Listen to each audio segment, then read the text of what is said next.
Welcome to the Unstoppable Recording Machine Podcast. And now your host, EYAL Levy. Welcome to the URM Podcast. Thank you so much for being here. It's crazy to think that we are now on our 7th year. Don't ask me how that all just flew by, but it did. Man, time moves fast. And it's only because of you, the listeners. If you'd like us to stick around another 7 years, and there's a few simple things you can do that would really help us out. I would endlessly appreciate if you would, number 1, share our episodes with your friends. Number 2, post our episodes on your Facebook and Instagram and tag me at EYAL Levy URM Audio and at URM Academy, and of course, our guest. And number 3, leave us reviews and 5-star reviews wherever you can. We especially love iTunes reviews. Once again, thank you for all the years and years of loyalty. I just want you to know that we will never charge you for this podcast, and I will always work as hard as possible to improve the episodes in every single way. All we ask in return is a share, a post, and tag us.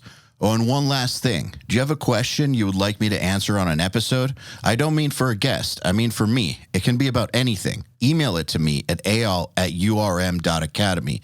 That's EYAL@urm.academy. There's no .com on that. It's exactly the way I spelled it. And use the subject line, Answer Me Eyal. All right, let's get on with it. Hello, everybody. Welcome to the URM Podcast. My guest today is Mike Mowery, manager of Ice 9 Kills and longtime friend of URM. Here goes. Mike Mowery, welcome back to the URM Podcast. Thank you. It's been a minute. It has. I can't even tell you when the last one was, but over 3 years ago. Yeah, I feel like I saw you once in between at the summit, which also feels like a long ass time ago. Yeah, maybe twice. I think we saw each other in Orlando at a summit and then Vegas. Yeah, right before the world ended. Exactly. Or at least changed. Doesn't seem like it ended for you. Doesn't feel like it ended for me. You know, feel lucky in that regard. I mean, you've stayed busy the whole time. Incredibly busy. Yeah, that's what I'm saying. Do you feel like you're busier now than before? Not necessarily busier, just focused on different things, but still very busy. Did it take you a moment to like adjust to what the fuck is going on, or was it smooth? Not really. It was cool. Here we are. Let's look at what we can do and let's just get started. Same. I feel like I didn't have to work hard to like adopt that mentality. And I know several people who, when presented with that massive change, didn't freak out. They were just like, okay, this is the situation now. We'll deal with it like we deal with any other situation. Are many of those people entrepreneurs or entrepreneurial? Yes. Yeah, I would fare to take a guess with no expert opinion other than my own that many of us who are entrepreneurial and have had to be nimble and quick and adaptable for as many years as we have, this was another thing that we could adapt to. And very lucky, you know, to be able to adapt. Right? Mm-hmm. It's not to say that just because we're entrepreneurial, we created the conditions to allow us to adapt as smoothly as maybe we did, right? Because I know plenty of entrepreneurial people who it was a bigger lift because, you know, fortunately, our businesses are probably similar, yet a little different. You know, the beauty of managing artists is artists have an online business and they've got a, you know, physical business. And so we were able, because the online component already existed, right? It wasn't as big of a lift to go and have to try to create that or like imagine, oh my God, you know, everything stopped. It was, some of it stopped. And in fact, at the time, it was, you know, the most significant portion of revenue generating business stopped. But that gave us the opportunity to go in and really look at some of these things that maybe, I don't know if they get ignored, but weren't underserviced. Maybe as prioritized. Yeah. What I think is key about what you're saying is that part of the business already existed. And I definitely think that anytime that people prevail over a shitty situation, there's part of it preparation, part of it luck that they prepared.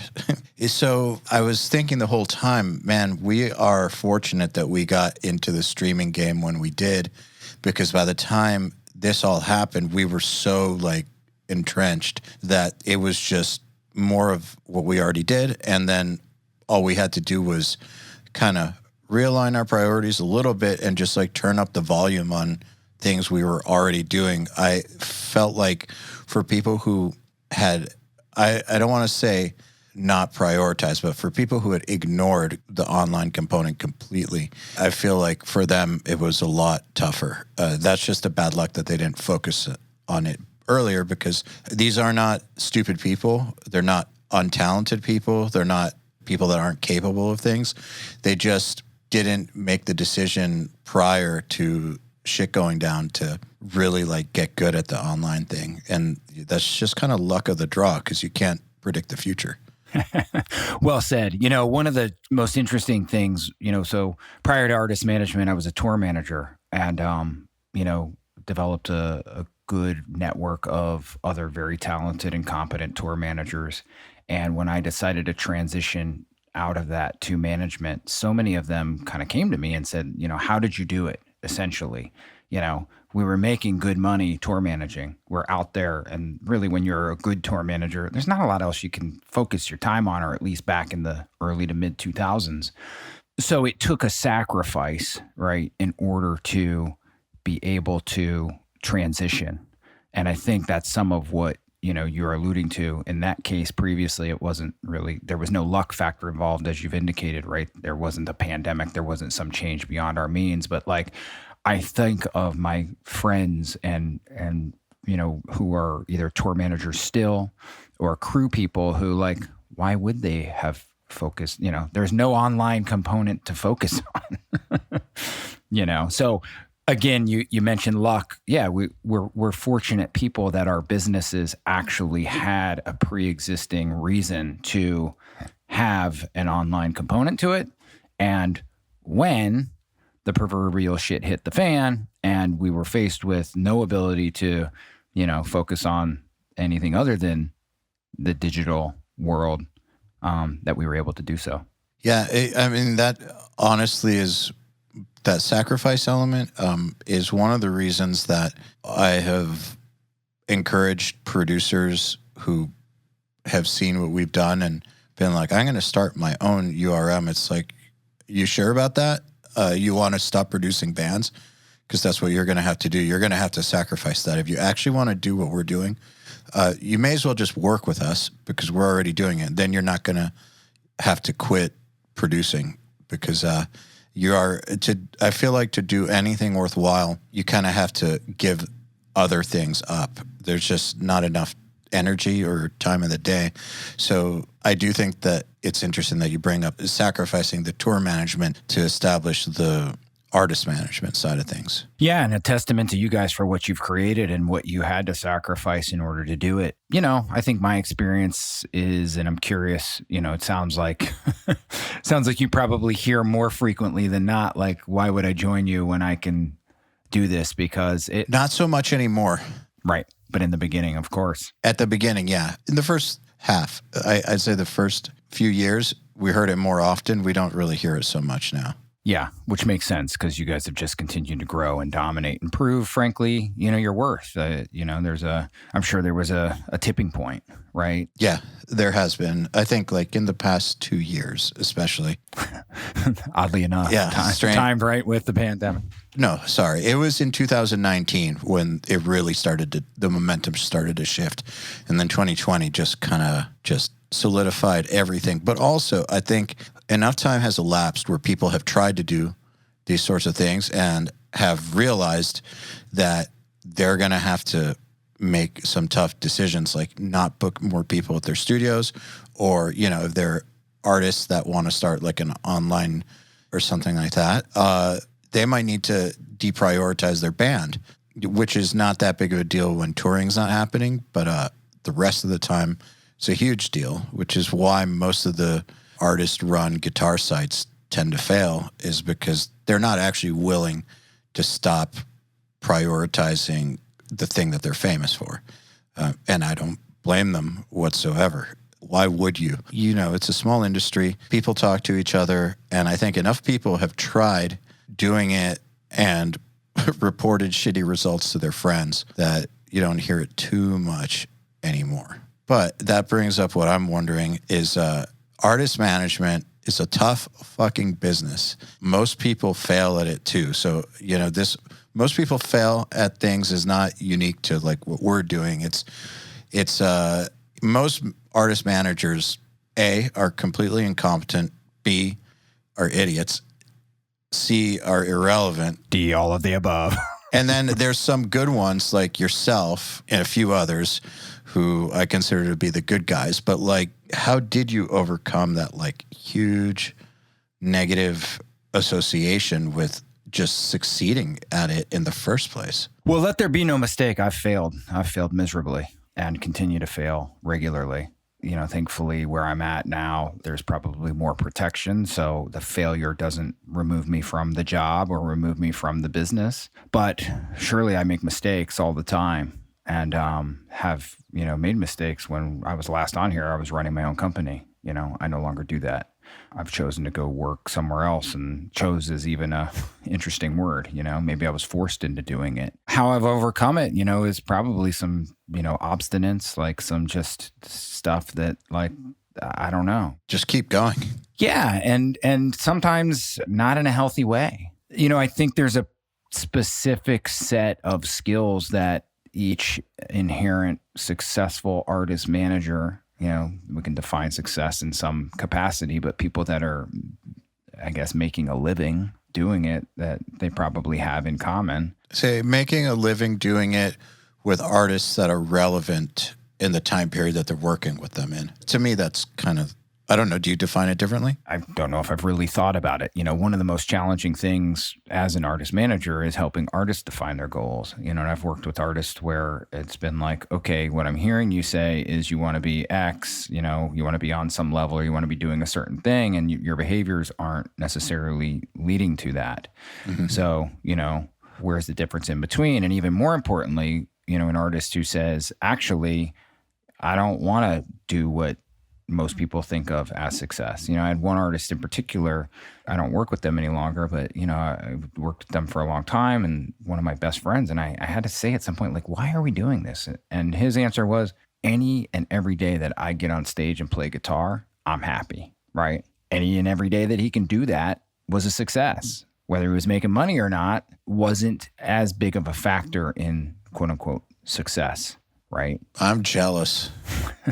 Jealous that that's his perspective? Yeah, I wish I had that perspective. In regards to guitar or in regards to what you're doing now? Yeah, it would have made my life in the band all those years ago far less torturous if I didn't give a shit about the money side of things. Of course. I mean, and you wouldn't be where you are today because you wouldn't have had that torturous experience to reflect on.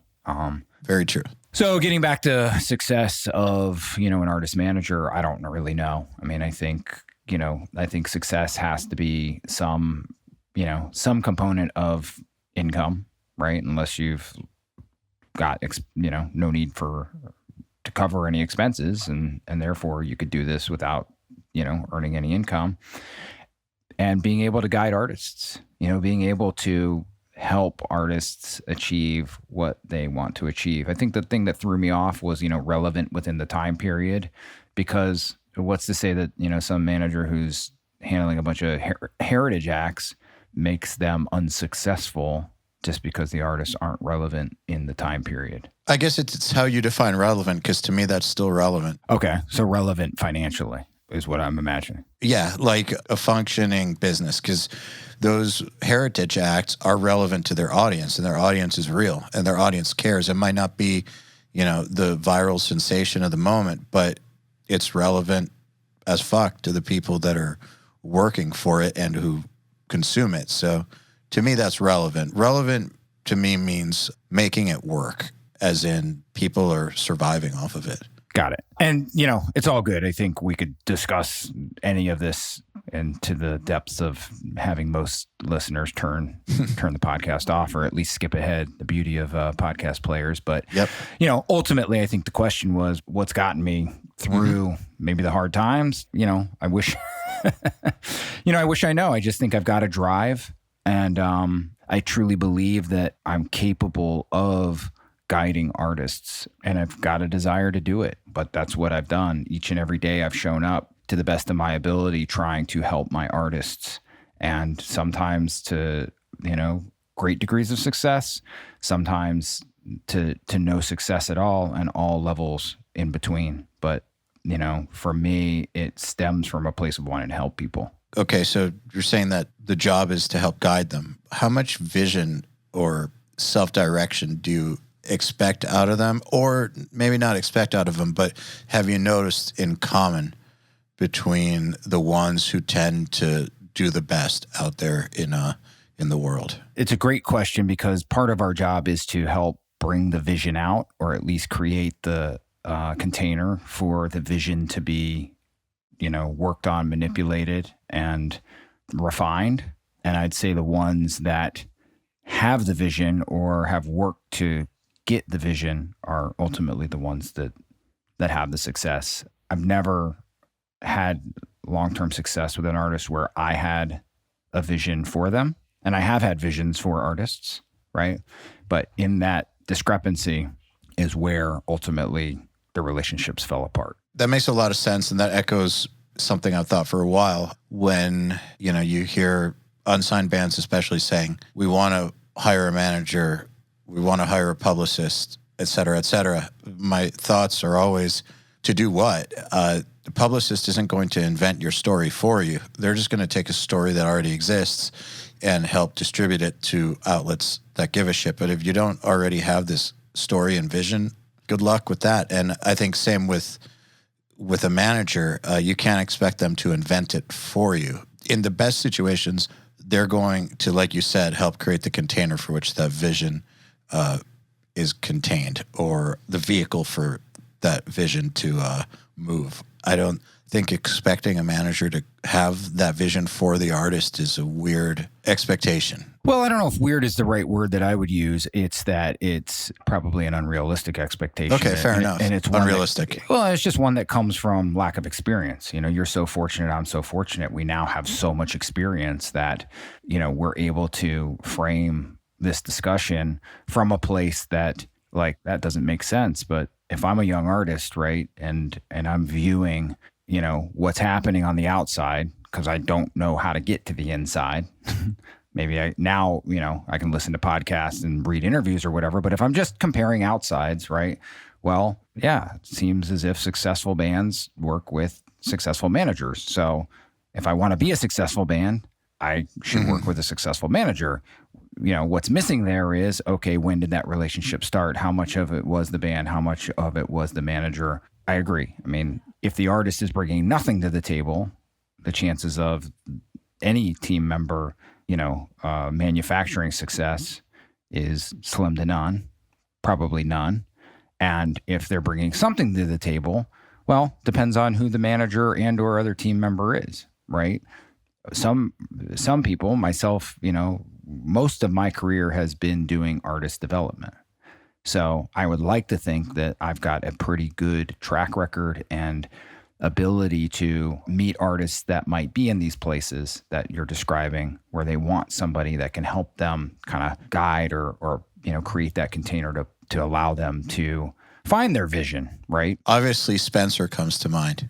That would make sense. Spencer Charnas, the lead singer of Ice Nine Kills. Yeah, that dude is pure vision. Well, go watch Finn McKenty's video about the, rare history or whatever of Ice Nine Kills. And he talks about how the manager, who was me at the time, people were saying, well, what on earth is he wasting his time for? And I would say, part of that is, at the time, Spencer didn't have the vision that he has now, right? So going back, it would hope to be an emphasis that I, with many other people involved, many of the people at my old company, many of the people at the present company that I work for, have given him the container to hone that vision, right? Mm-hmm. But in no way did we create the vision for him. No, but you helped him foster it, for sure. In certain ways, we kept him alive long enough for it to be able to come to the surface. So how did you know? I mean, I guess none of us are psychic. What is it about him that made you think, I should stick this through? Because I remember when Ice Nine Kills were that first of 5 band. How about first of 10? All-Stars tour. First of 10 for a long time, for a really, really long time. Like I remember back when you first had me do a podcast with them, like back in 2015, like they were in that like first of 5, first of 10 slot, and you were 100% behind him. So just curious, like what is it that gets you to like ignore the world and stick to what you know to be true? Well, if there's any artists out there now who are going to be really successful in 6 years, right? Because you said 2015 and here we are at the end of 2021. So if there's any artists who are going to be really successful in 6 years, please call me because I'd like to start working with you. And really, I'd love to tell you all that, you know, I knew. I didn't know shit, right? I still don't know shit. What I knew was I liked Spencer, right? And he had a thirst and a hunger and an ability, you know, he always kept things in perspective, always understood where he was, always had enough humility to not presume that he should be somewhere that he wasn't, an ability to, you know, create an environment that was easy and fun to work in, frankly. And that's where we still are today. There's just eons level more of success. So in some ways, just making the best out of the situation, no matter what the situation, I guess making the best out of the level he was at. He's rare because not only is he immensely talented, but he also is immensely driven in the right ways, right? He's not just driven creatively. He's driven in ways that help his business when maybe the creativity hasn't quite caught on yet, right? Mm-hmm. So to get more specific with examples, like he's a guy who's still to this day asking questions, giving his input, and, you know, trying to help us, give us the best amount of tools and resources, you name it, to help expand the footprint of his band. There's never a like, hey dude, can you get out of bed so we can do this thing? Like that just doesn't exist. There's never a day. We get along because he and I are both very driven, right? I'm up early. I don't care what time of day you get up. Just when you get up, are you ready to go to work, right? And he has always been ready to go to work. And thankfully, I don't even know exactly how he's done it, but he was able to find ways to not have the distractions that pull many people away from their dream, right? So at the age, you know, in his mid-20s, he wasn't working 40 hours a week, driving Uber or whatever it is that people do, you know, in between jobs. He was working on his band. Yep. And, you know, that's a really hard place to get to because people have to survive. He's a hustler. He found ways to survive and was entrepreneurial in his clothing line and whatever else. I don't even know, you know, and it's really none of my business how he did it, but he did it. That's what matters in the end. Yeah. And look, he could have done all those things and we could be sitting here talking about how it didn't work. True. Right? The only reason we're talking about it, that it worked, is because it worked. I mean, you know, but if you really go back to it, right? I mean, I've learned so much again by failure, but I had this great intern once who he attended Berklee College of Music for their music business program, and he introduced me to this book called Good to Great by Jim Collins. I've heard of it. Jim Collins' book is about good to great and the way that good organizations go to become great organizations as the people. And what I can tell you is I've always thought Spencer was a good person. And I don't necessarily mean, you know, I just mean he had a great work ethic. Again, he had enough humility and enough respect and enough drive, like this perfect combination that, like, that's what I believed in. I never knew Ice Nine Kills would become the kings of horrorcore, right? What I knew is that Spencer, if all other things aligned, would become, and he is a great person, and that would be recognized and realized by more and more people. And that's really how it's gone. That makes sense. I mean, you hear a lot about investors investing in founders, not companies. Same idea, I think. Absolutely. And if only it was that easy, right? Sometimes you've got a diamond in the rough. You've got a good, you know, a semi-decent person. And again, you provide a container for them and you hopefully bring them to greatness. But again, they've got to have talent. I mean, Spencer's just an immensely talented person. I would kill to have, an ounce of the creativity and, musical ability that he has. It's truly, it's beautiful to be a participant in. It's pretty stellar. And I'm also really impressed by the group of people that he's surrounded by, musician-wise. Those are some very badass motherfuckers. I mean, you know that world better than me. I mean, talent, attracts talent, and there's success that's happening. So it's no surprise that other talented people would like to find that and be a part of that success, But again, I'll give Spencer a lot of credit. I mean, he's such a loyal person. Part of, I think, what's attributed to his success is he hasn't just jumped ship every time a passing ship presents itself, right? I mean, we've stood by one another through thick and thin, and it's made me a better person, and I have to imagine it's made him a better person. And it's helped his career, hopefully, more than it's hurt. We'll never know, right? Could he have jumped to a larger organization 5 years ago and had twice the success he's having now, or had the success he's having now twice as fast? We'll never know. It's part of the beauty of this. Yeah. What role do you think loyalty plays in the music industry? I'm wondering because, you keep hearing, I mean, we all know that there's a lot of backstabbing in the industry, but then again, you also hear about these relationships that just people are loyal to each other and it works. I believe in the loyalty thing very, very strongly. But I've seen people who don't believe in it do very well also. I don't really know the answer to that, right? I can only speak from experience. And what I can say is part of the conscious choice for me to pack up my bags at Outer Loop and move to a larger management company, I'm now at 10th Street Entertainment, was because I felt Spencer deserved more. And maybe in the past, I could have done that with other artists, and I didn't necessarily think that they needed more. And so I'm not sure he would be having the exact same level of success had I stayed on my own. Again, we'll never know. True. But I do know that the resources that this larger company that's managed larger acts, that has larger relationships, has ultimately benefited both of us, right? Myself as an artist manager, him as, the front man of an amazing band. So back to loyalty, right? I think there comes a time in any organization where we're able to pinpoint potential deficiencies, right? And there comes an analysis of, okay, how do we fill that void, right? Do we level up, or do we stay with where we are and figure out the best way to improve that? Or in this case that I described, do we kind of get the best of both worlds?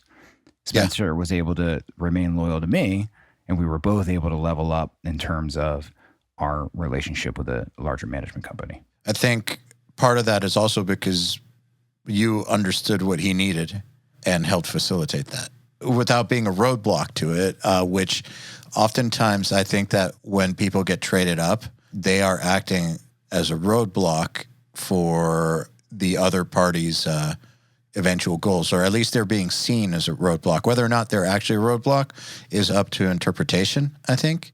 Sometimes they are, sometimes they aren't, but what matters is perception in the end. Is if you're seen as a roadblock, you may as well be a roadblock. I think that understanding that might be in the future and navigating it is key. Yeah, I mean, we have no way to know, right? What if he'd have gone to this company without me, right? Would he have sort of spent a little time trying to figure out who was going to help him with X, who was going to help him with Y, who was going to help him with Z?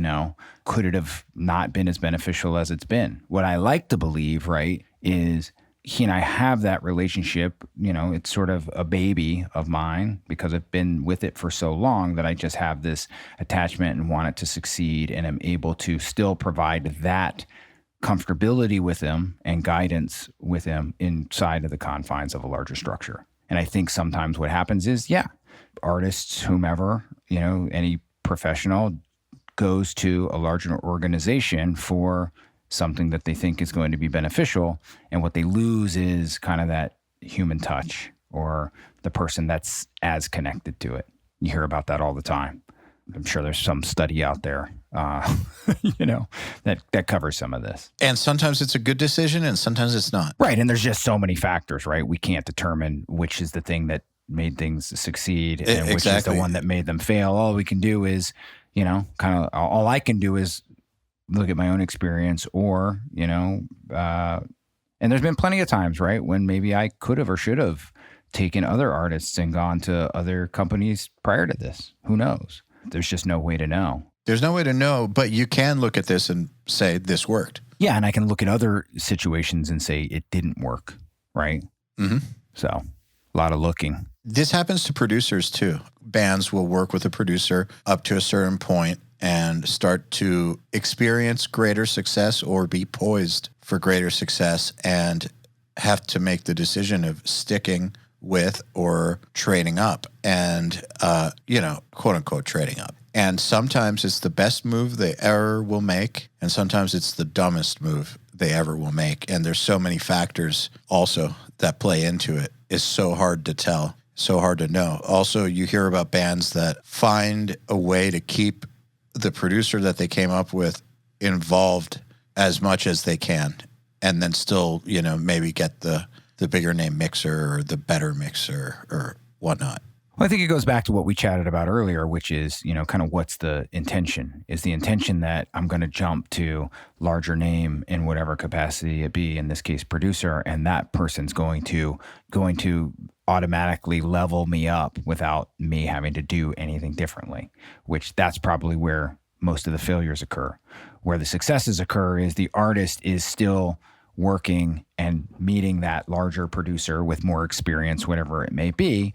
And where they meet is where, the greatness is achieved. And if someone who's been there for the ride is also on that same trajectory, right? They're wanting to learn, they're willing to learn and allow the larger producer, manager, whatever it is we're talking about, to play the role that they've been hired for, probably a better recipe for success. I've seen that work many times. Also, one of the things that you hear about a band does stick with the same producer from the beginning till 8 albums in or something is the producer is typically just as committed to growth as the artist is. They grow in parallel, both career-wise and artistically. So it makes sense to keep on working together. It's not like there's this imbalance where the artist has outgrown the producer, but they're staying with him or her because they feel bad or something. It's typically that the producer has matched their growth. So it makes perfect sense to stay. Yeah, definitely. And so, a lot of the decisions that we're talking about, right, are really hard decisions to make. Yeah. And, speaking from my own experience, when I'm in my 20s, I'm making decisions much more from an emotional, maybe irrational place than a thought out, weighed out, discussed with others, pros and cons types of decisions. And I think that's where so many mistakes are made. But again, the beauty of, both of us being able to sit here and talk to each other years later is we made those decisions and learned from them. The hard part for artists is you just don't get as many chances, right? If you're an artist that's built yourself to selling 500 tickets and you're trying to make the jump to 1,500 tickets and you think, I need to do X, Y, or Z, and you take that leap and you fail, it can be really hard to recover from that. And it can be even harder to go back and build from 0 to 500, right? And so that's where we've been lucky. We were both in bands. I had a career as a tour manager. We've been able to find our way. And thankfully, many talented band members find their way in other places in the business if the band doesn't, quote unquote, make it. But that's sort of, I don't know, it's so funny. Here we are. I don't know how deep we are in the conversation, but I'm not even sure exactly what we're talking about, right? Doesn't matter. Not necessarily, other than I want the ratings on your podcast, so you'll invite me back. I'm kidding. But what I always aim to do, and, I've loved what you guys have done over the years, and I'm so grateful to have been a participant, because at our core, I think we align in similar places where we want to help people avoid some of the pitfalls and roadblocks that we inevitably had to go to, because at the time we were coming up, there wasn't as much access to information, right? Or close to zero. I'm trying to put points on these conversations and saying, who is my target listener? What is the ultimate question that what's the topic of conversation here that I'm trying to, hone in on as we discuss these things. Hey, everybody. If you're enjoying this podcast, then you should know that it's brought to you by URM Academy. URM Academy's mission is to create the next generation of audio professionals by giving them the inspiration and information to hone their craft and build a career doing what they love. You've probably heard me talk about Nail the Mix before, and if you're a member, you already know how amazing it is. At the beginning of the month, Nail the Mix members get the raw multi-tracks to a new song by artists like Lamb of God, Angels and Airwaves, Knock Loose, Opeth, Meshuggah, Bring Me the Horizon, Gojira, Asking Alexandria, Machine Head, and Papa Roach, among many, many others. Over 60 at this point.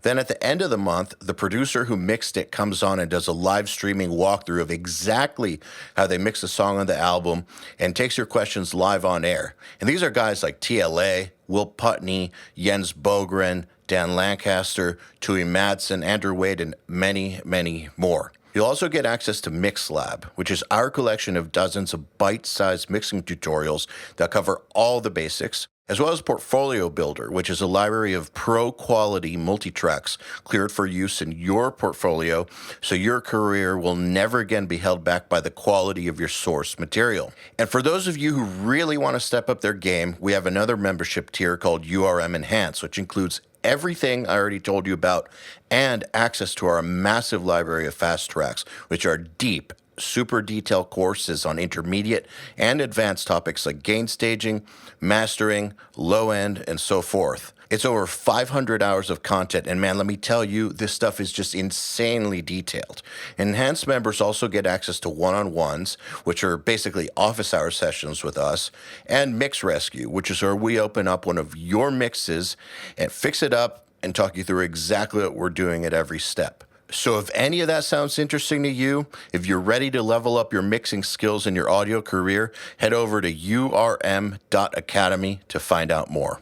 One thing I've noticed about the audience of this podcast, just from the feedback, is we offer several different types of information. So there's, super structured versions of it and also less structured. And to me, a podcast is best when it's less structured and more a conversation between two people who are kind of just like dancing around a topic or a field of expertise. Just because I feel like if you really want to learn a topic hardcore, you shouldn't be listening to podcasts. You should take a course, study it. For real. Well, it's not that you shouldn't be listening to them. You just shouldn't only be listening to them. No, fair enough. You shouldn't only be listening to them. But I see podcasts as edutainment, basically. I like that. Is that your own term, or does that exist? Yeah, I made it up. Yeah, there's an educational component to it, but not really. It's part entertainment. Well, then we better get to entertaining, bro. I'm entertained. From what I gather from the listeners, people like to hear the perspective of people who have done it and exactly what those people who have done it feel works and doesn't work. And I feel like our less structured episodes do better because tend to be able to get to deeper topics that wouldn't show up on an outline. Yeah, I appreciate that. And, the beautiful thing is, how many podcasts have you done? You've done well over 1,000, I guess. Some high number. Yeah, which is impressive. Thanks. I can't believe I'm still doing it, honestly. I almost stopped a few times. I mean, I think that goes back to kind of what separates you potentially from others, right? I mean, that's where the rubber meets the road. If I stopped managing every time it was hard, we wouldn't be having this conversation. No, and I know that it's gotten hard for you several times. Really hard. Yeah, I know. So I think that just in and of itself, if anyone listening is under the illusion that it, somehow gets easier or that the challenges go away or anything like that, it's not that way. It's always going to be tough. And so I think that if there's anything where people can take the experience of people who have been in it for a while and apply it to being at the very beginning of your career, my thoughts are adjust to and accept the fact that how hard it is now, how hard it feels like it is now, is how hard it's always going to feel like it is, no matter how much attention or money or any of those external variables are going around. it's always going to feel this difficult because you're always going to be at the limit of your capabilities. So even if you have way greater capabilities, if you're trying hard, you're going to be at the edge of those. And so it's going to feel just as hard always. And so the earlier in your career that you just accept that it's a shit show the entire time, I think the better off you're going to be, in my opinion. Coupled with, if I might add, something you said earlier when we were talking about my dear friend who, loves playing guitar, and that's where his happy spot is. And you said, I wish somebody would have, told me that. And, I would say everything you said is true. And what I've really had to learn in the past few years is to, enjoy the circumstances, whether or not they're great or whether or not they're shitty, right? Just understand that it's all part of the process and not suffer, which I think is the word I heard you use and one that I'm well familiar with. What I've learned is suffering's optional, right? Yes. And that's really something that I'm sure if somebody would have told me when I was in my 20s, I'd have thought they were stupid. You don't understand. Exactly. Right. And again, that's part of what's gotten me here and what's gotten you where you are.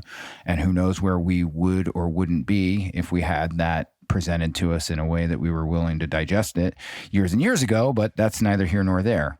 I think the points that, everything you said, I think is fantastic. What I would have loved to have been able to do was enjoy more of what I did throughout the first 10 to 15 years of my artist management career. Yeah.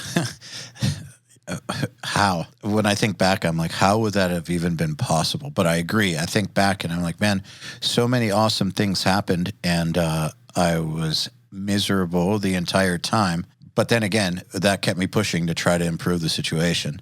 But, when I think back and I'm like, man, I wish I had enjoyed it more. I do wish I had enjoyed it more. But at the same time, like I said, I'm wondering how. I still don't totally understand how.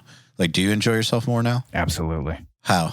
A shift in perspective, framing everything from a place of I get to do this as opposed to I have to do this, showing up with the idea that I'm here to help my client and serve my clients as opposed to help and serve myself. So many other ways of just, it's taken so much work to get here because I'm standing in front of a pane of glass and in the past it was smothered with feces. You know what I mean? And somebody came along with some heavy duty Windex and some massive towels and said, scrub, keep scrubbing, keep scrubbing, keep scrubbing every day. Scrub, scrub, scrub. I know it still smells like shit in here. I know it still looks like shit in here. Oh, there it is. Can you see that ray of light coming through? Can you see that other ray of light and sticking at it? And now I've got a clean window, right? It happens to be that I'm having the most success I feel like I've ever truly had with a client, or at least the one that I've developed, right? And I'm also so part of me could assume, well, because you're having more success, that's why you're enjoying it more, but that's not true. There's still low lows in what we do, as well as high highs. I just have been given the gift of being able to weather the storm and view things from a different angle. Do you think part of it is that once you have been in enough storms and have survived enough of them, it just makes you realize that shit's not as big of a deal as it seems like when it's going down? That's absolutely part of it. It's also like, okay, well, let's, prepare for the storm. Let's do some maintenance or improvement to the surrounding grounds or whatever it may be in order to when the storm comes. Yeah, not only is it not as big a deal, but none of the things that are affected by the proverbial storm are actually detrimental because we've done the preparation. I can give you a few examples. Like back in the day, if a tour were to fall through, or skip forward a little bit later, if a band were to cancel a studio booking, skip forward a little bit more, and in the early days of Nail the Mix, if it seemed like there was drama with the booking or something, it would take a much greater toll. The further back you go, the greater the toll. Now, it's not like I want things to not work or anything like that.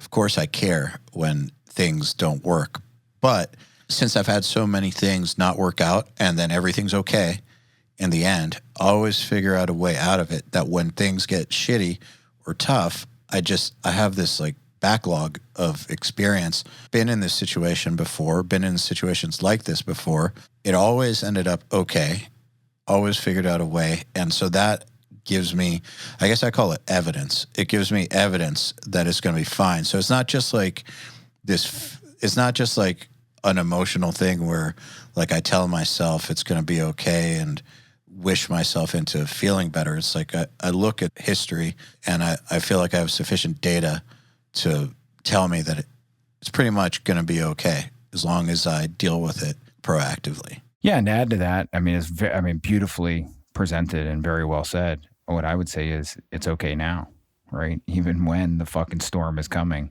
like it's actually okay. And so, part of what I hear you describe that I can relate to, right, is intellectually, I have all the concepts make sense, right? But I've got to emotionally experience it. And so in the past, just like you're saying, a tour falls apart, a band fires me, an employee leaves, even if intellectually I could think it was going to be okay, right? My experience of it wasn't, I hadn't had enough of that physical experience of being okay in the moment, right? So now I like to believe, and hopefully no major shit storms happen, anytime soon, but going back to, okay, COVID happens, right? Like, okay, here we are. Everything's okay. This is unlike anything we've faced. We've never had to face this. It's not, again, the tour being canceled, a client bailing, being fired, you name it. This is all the tours being canceled. Pandemic. I think part of what has allowed us to have success during this time is I didn't have to spend a lot of time freaking out. I don't spend a lot of time freaking out.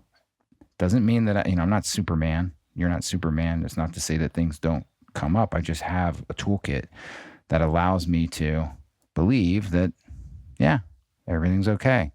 So from that place, when we go and get to work, we're in a pretty good spot, as opposed to if I had to do a whole lot of mental gymnastics to even get myself to be willing to go to work. I wonder what you can do when you're in your 20s to get there sooner, to get to that place mentally. We're in a place where mindfulness and things like this are prioritized much more than they were when we were in our 20s. Doesn't mean it's there for everyone, and it doesn't mean that everyone's going to willingly accept it. I mean, I'm sure.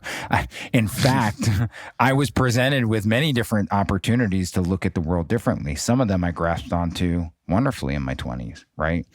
I was in a place, I was in a punk hardcore world where sexism and homophobia and all, vegetarianism, all these concepts made sense to me. But some of this other stuff, it wasn't, I wasn't interested and willing to digest it. So, part of it has to be whether or not we're ready. What is that old adage? Like, when the student's ready, the teacher appears. The teacher for this kind of stuff is always there. So if you are in your 20s, and you're hearing this, and you're curious, there are tools out there. And I think we're both relating to each other, EYAL, that like, had we had this sort of outlook now that we did back then, what might our lives look like, right? I've heard you say, well, maybe I wouldn't have been as driven. I was driven by failure. I was driven by this. Yeah, maybe shit would have been way better too. Exactly, right? Maybe the suffering that we went through that has made us who we are, right? It makes it's what I'm sure for you, and I know for me, makes it so sweet right now. Like, what makes the success sweet right now is, because again, we've had success in the past. Maybe it hasn't been as great for either of us, or maybe it has, but like the experience of it, the success wasn't as peaceful and as joyful for me. No, same. I've been in, sold out rooms, artists headlining, second stage of Coachella, and me sitting there thinking like whatever I was thinking, but not being in the, I'd love to go back there and do that over again, knowing that I can't. So this is a chance to just do it differently, which is pretty freaking awesome. I think back to like Ozfest and it being like one of the coolest things to ever happen and not really appreciating it while it was happening. Like, anything like that my band did, like Japan or like mini tour with Slayer, like any of that stuff, I know for a fact that I didn't appreciate it while it was going on. And I probably would at least a little bit more now. Yeah, I mean, part of it goes back to, again, the perspective and perception, but part of it goes back to when you describe that, I've got like the pizza analogy, which is artists where you were, no matter how big the restaurant you were in, somebody came and gave you a pizza and said, split this up. And in some cases, it was just a slice. And you got 5 guys that are there, and one dude wants the pineapple and the other wants the pepperoni and whatever it may be, right?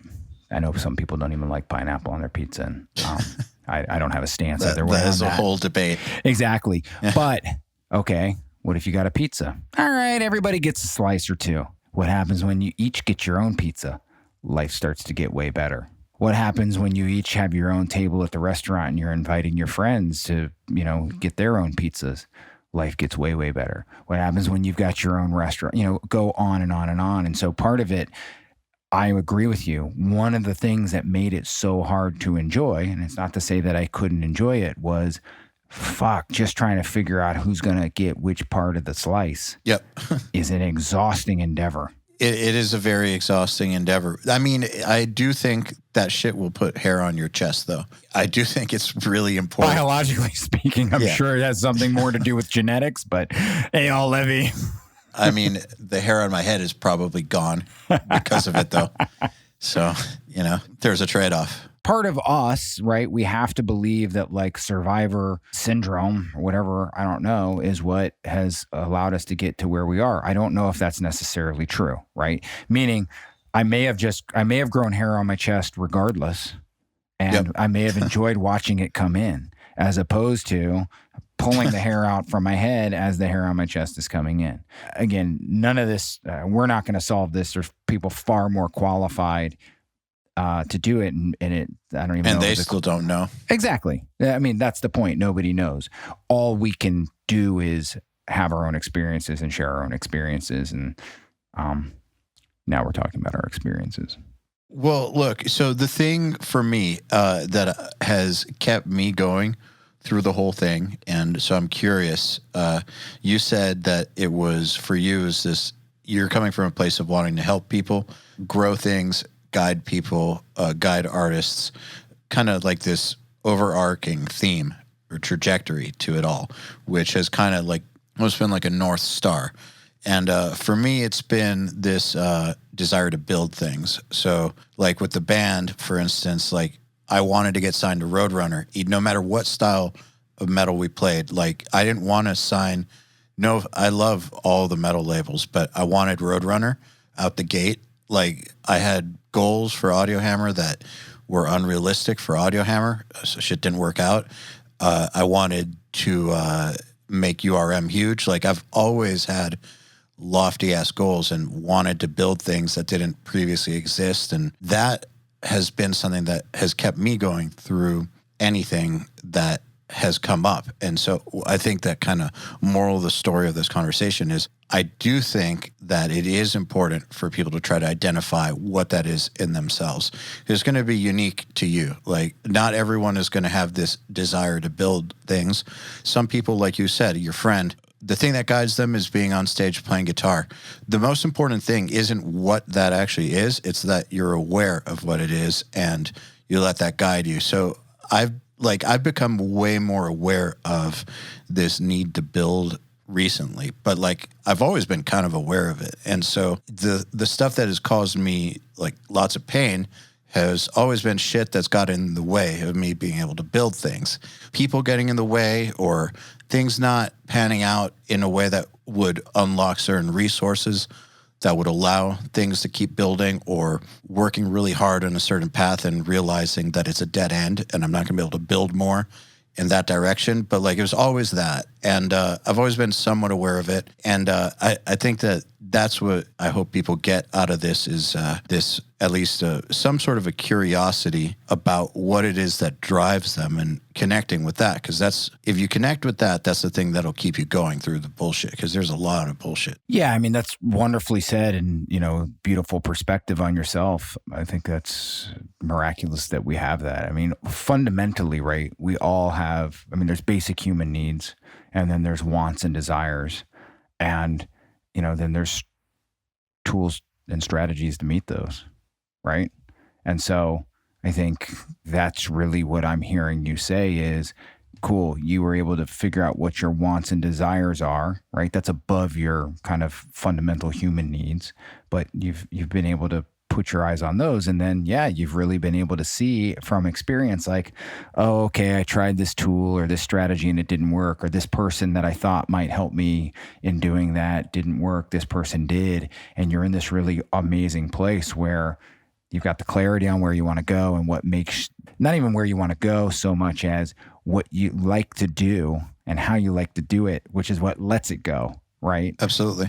And it's so, I love the way you describe it because fundamentally it's a little opposite to like the way that I was trained. You know, kind of the way I was educated is identify a goal and then get there at all costs.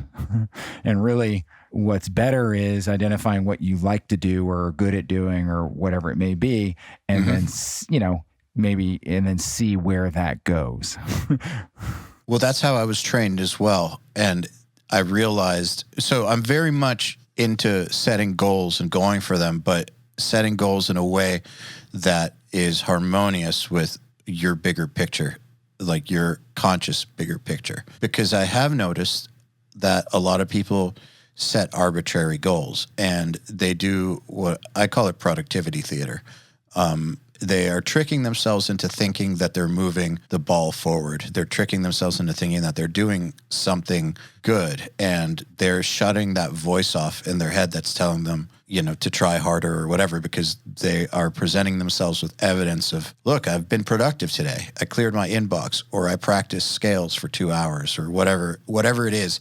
There is any number of things that we can trick ourselves into believing that we're being productive. But I feel like unless we're actually serving the bigger picture, I don't know, it can be an exercise in productivity theater. So I love that term, and I've suffered from that so much, you know, myself. We all. And challenging parts with talented musicians, talented producers, talented podcasters, talented anybody, right? Especially from a young age, is there's something, and I've suffered from this myself, is like, oh, because I'm good at something else, therefore I'm probably good at everything.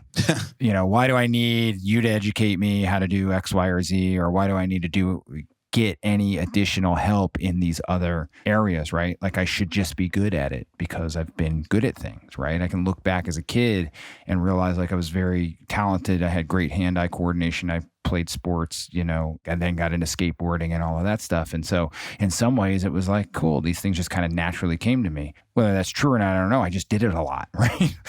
As a kid, I was fortunate enough that I was able to go outside and play a lot, and the kids around me, that's what they did. And for whatever reason, yeah, I was good at that. So then later in life, in some of this stuff, you know, it was like, oh, well, I should just be able to grow a business. I got no fucking clue how to grow a business.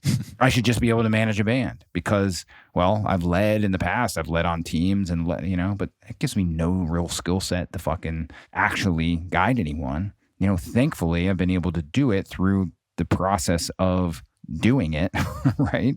And, you know, in some ways, thank you to any band that's ever allowed me to manage them, right? Because they've been a participant in my education, my experiential education on how to do what I do. So I want to hear a little bit about what the big difference is for you running, you know, Outer Loop versus being a part of 10th Street. What kind of mental shift did you have to undergo, and how is it different for you? It's the immediate answer that comes to mind is it's incredibly liberating. Because you don't have to do as much bullshit? I don't know if bullshit. I just don't have as much responsibility, because when I was part of, you know, and running a company, I not only had to manage artists, but I also had to try to manage a company. So I no longer have to try to manage a company. That's fantastic. I also no longer have to try to manage as many artists. Well, I don't even know if I have to try. I just don't manage as many artists. 10th Street's a beautiful place for a guy like me because I've got a fantastic boss who gives me a ton of freedom, hopefully because he sees that I am competent and know what I'm doing, right? And then what happens is we've got other people there that help build on like what I'm already doing. So if Ice Nine Kills was at Outer Loop, and, you know, I had team members there, don't get me wrong. We had very helpful people, but it's like I was at the top and everyone else was kind of, being pulled up, and that's not putting anyone down in any way. That's just the way the structure was. It's like now I'm at the bottom or in the middle, and I've got all these people above that are trying to say, hey, what can I do to help you do this? What can I do to help you do this? What can I do to help you do that? And they've just got relationships and experience that dwarfs anything that I ever did on my own. That's cool, though. I don't know. Like for me, when I've been able to get into situations that have helped me level up, like when I went to Florida, for instance, I had definitely produced bands on my own before that, for 10 years before that. Nothing of note, but I still did it, still paid for an apartment with it. But, that was a whole level beyond what I had ever done on my own, and it unlocked so much. So I feel like what you're saying is not exactly the same, because you're way further along in your management career than I was as a producer when I went to Florida, but similar sort of thing, like stepping into a situation that just there's more. Definitely. I mean, it's like it couldn't be scripted any better. Now, it doesn't mean that this is the be all end all perfect fit. Who knows, right? Again, just as we go back, there could be, something else out there. Who the hell knows? I don't really even care to entertain that right now, because we are in this really great place. And, the beauty is Ice Nine Kills is at a level that the people at 10th Street who have experience in relationships and vision for artists like this, they're able to be of use, right? When I first came over, I had other artists that I brought with me, and it was really clear to me that 10th Street really wasn't going to be able to do anything with them. And it's not because people at 10th Street are ineffective. It's because they play on a different level. And nothing that I'm saying, first and foremost, let me make it clear, none of these opinions are to do anything on behalf of 10th Street. They're solely my own. I don't run the company. I don't own the company. I don't need to or want to at this moment, right? I think the biggest thing that probably held me back in the past is I kind of wanted to be in the spotlight. I liked being the guy that ran my own company. I liked being a known person. And whether that was good or not doesn't really matter. Part of this process has been to just be a worker among workers and allow me to come in and see where I and Ice Nine Kills can fit into this infrastructure, and allow these people to give suggestions and take their suggestions, as opposed to me thinking that I know more than them. I think it's really cool, man, that you're able to do that. A lot of people will get, will be as far in to their career as you and not be willing to, accept a situation like that. Let their ego get in the way of it to their own detriment. I see it in bands all the time, right? bring in a guy who's great at drums. Right. And you've got somebody who's had a track record for success and has brought in a great drummer because the old one decided grad school was a better place to be. And the person comes in and wants to overplay everything. And, because they are incredibly talented, and it gets in the way. We see it all levels of the business. I feel very fortunate that, I've been willing to do this, and it takes a lot of work, right? It does take a lot of work in order for me to do it. To transition from kind of a power-seeking, attention-hungry guy to, being able to come in and play a role. Ultimately, believing and seeing that that's what serves the client best. And so if I go back and we talk about what you recapped for us moments ago, that's what I like to do. That's what I want to do.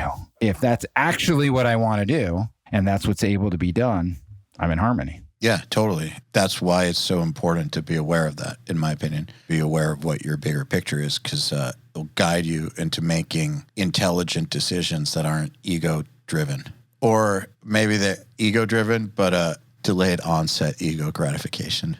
There you go. Sounds like you're talking about workouts, delayed onset muscle soreness.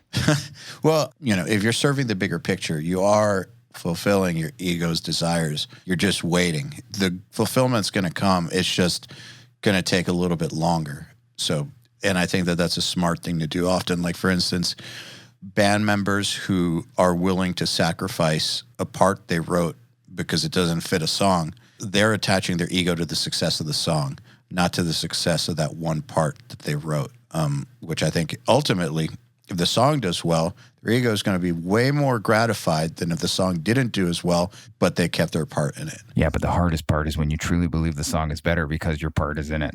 I know. Right. And that's where, being able to listen and take direction and, certain things come into play. And that's only, again, goes back to experience. The only reason I'm able to do it now is because I've had so much experience of doing it the other way, and me truly believing the other way didn't really work. Right. So many people told me, why do you manage so many bands? You're insane to try to, run a company and manage bands. And then, I tried to form like 73 other companies because, I'm a guy with great ideas. I remember you had like 14 at one point. I think it was more like 5, but it may have even been more. But look, I like 14 doing in it. my mind. It felt like 14, right? It's like juggling plates, and eventually they're going to crash. And, it's hard because, one of my best friends in the world called me the other day. He's got a successful company. He goes, we were looking into expanding. And I guess this podcast thing that you were, trying to tell me about 5 years ago is really a big deal now, and I'm like, yeah. I like to think that I have an ability to view things and see where the need is, right? I do think that that's one of the strengths that I have. And now I just try to bring it to my artist and focus there. And understand that if I do this and serve the artist, again, it goes back to that's going to fulfill me, right? What's going to fulfill me is to actually help the artist, Yep. You're describing also what I consider to be the entrepreneur's curse, which is kind of like just you have so many things you could do. Why not just do them all, which is a mistake. I see people make this mistake a lot. And I actually think that it's one of the reasons that URM has done well is because I did not do side hustles. Like I tried one at one point, the beard oil thing, but I only was spending like 1 hour a week on that. Since the inception of URM, like I quit everything. I could have made more money for sure if I had side hustles going, but I firmly believe that that energy I could have put into making an extra 1,000 or 3,000 or 5 there, here and there a month, and like, make some more thousands a year or something.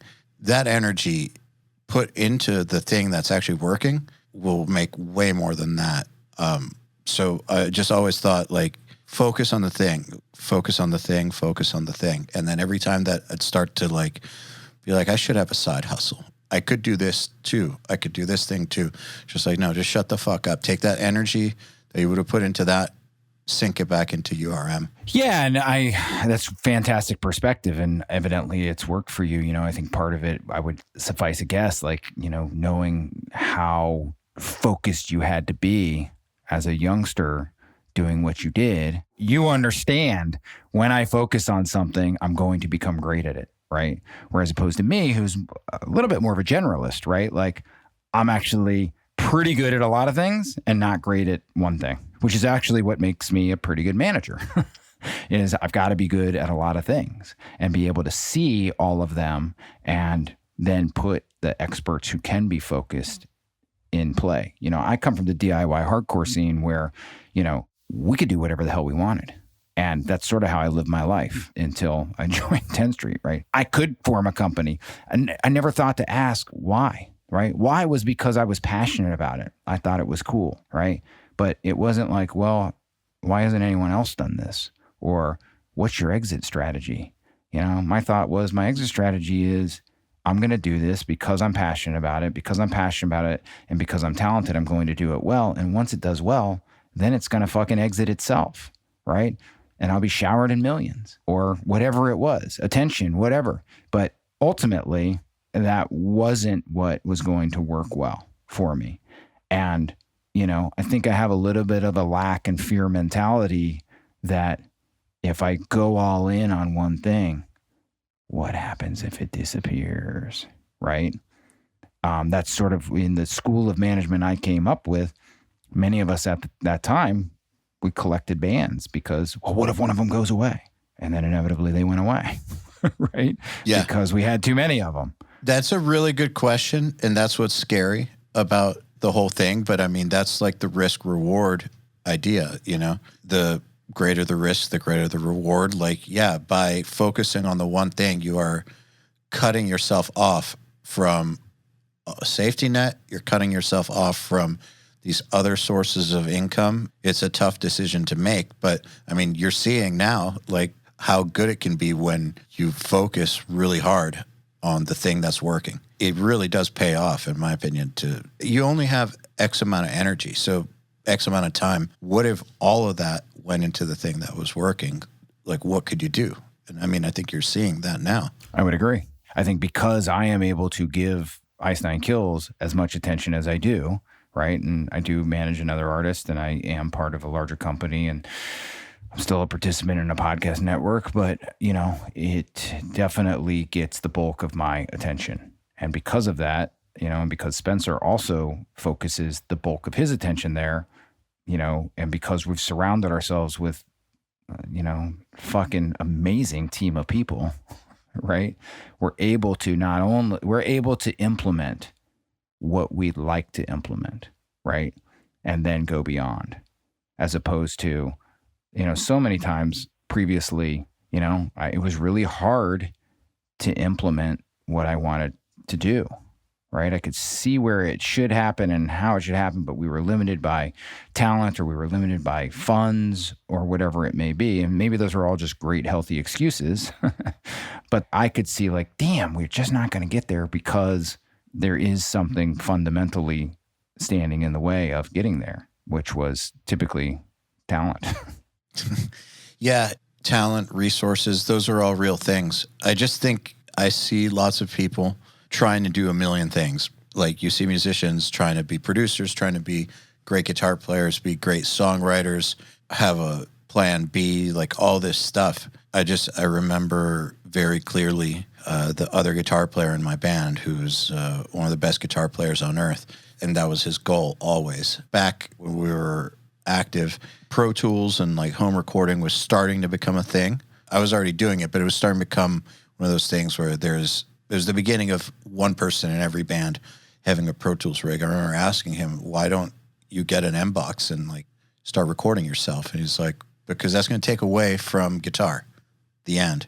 I don't want to deviate at all from this thing, which I think worked really, really well.